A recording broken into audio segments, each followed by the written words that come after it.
Estimados colegas, vamos a abordar en esta parte del curso el uso de la vista protocolo de construcción.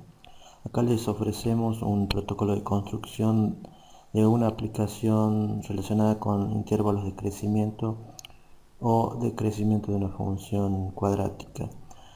Lo que vamos a hacer es mostrarles los pasos realizados para hacer la construcción, para que ustedes realicen esta construcción, y luego vamos a ver algunas situaciones que se hayan producido, o vamos a ver el producto final de la construcción en una instancia de debate grupal.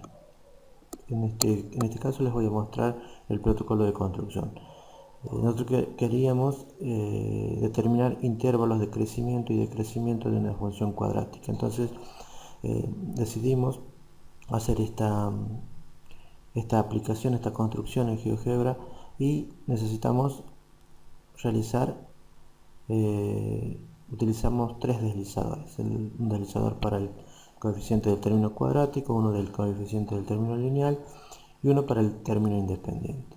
Lo hicimos utilizando el icono deslizador de la barra de herramientas y fijamos su valor en 7, menos 1 y 10.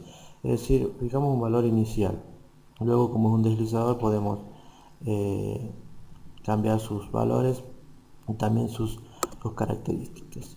Luego asociamos esos deslizadores a una función en la barra de entrada mediante la siguiente expresión: fx igual a x cuadrado más bx más c, para que quede determinada la función cuadrática relacionada con los deslizadores antes creados. Luego utilizamos la herramienta texto y fórmula texto. Decidimos que con un valor f de la función y dos parámetros en verdadero, es decir, esto me indica que le indica a GeoGebra, que debe utilizar fórmula LaTeX para transformar esta función f y expresarla en la forma gráfica, en la vista gráfica, Luego definimos la coordenada x del vértice en función de b y de a, y la coordenada y del vértice en función de f de x del vértice, es decir, reemplazando en la función el valor obtenido en x del vértice. Luego, en barra de entrada, definimos el punto dinámico xb y b, es decir, este punto va a variar de acuerdo a cómo varíen los valores de a y de b, porque está en relación con los términos b y a. Luego definimos un punto en el eje x que nos va a determinar dónde inicia el intervalo de crecimiento o de decrecimiento. Este punto lo definimos como xb0, es decir, un punto en el eje x que tiene como primera coordenada la coordenada x del vértice. Luego definimos textos donde establecimos que crece desde menos infinito a x del vértice, o también otro texto que dijimos crece desde x del vértice más infinito, y definimos otro texto donde dice decrece de menos infinito a x del vértice y crece desde x del vértice a más infinito.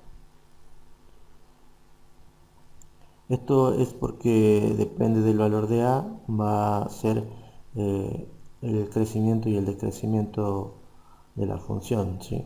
Entonces definimos cuatro textos para poder luego decidir con una condición cuál de ellos mostrar. Luego, ¿qué hicimos? Hicimos un punto A sobre el eje X que nos va a permitir hacer una semirrecta en ese eje, ¿sí? También elegimos un punto D en el eje X, también hacia los negativos, para poder hacer una semirrecta.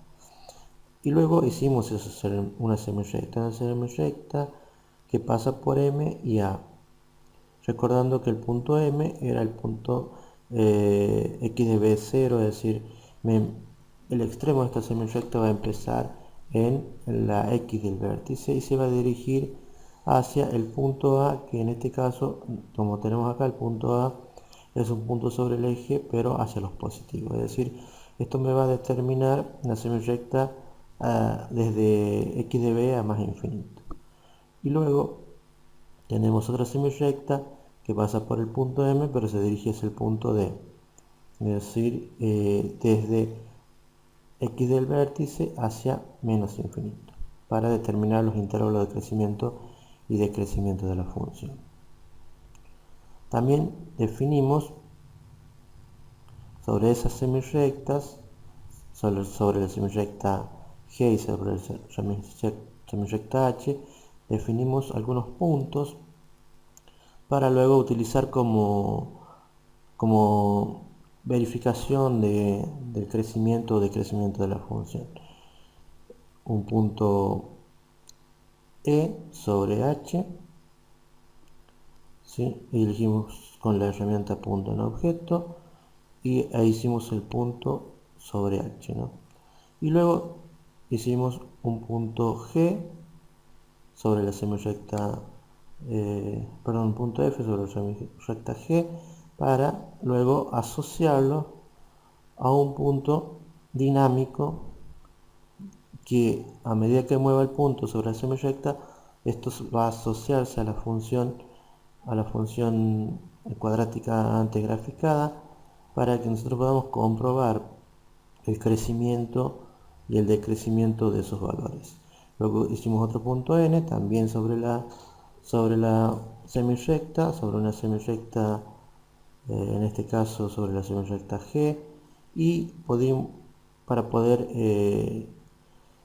mostrar de manera dinámica, a medida que movemos los puntos sobre el intervalo de crecimiento, vemos como el valor de la función va creciendo.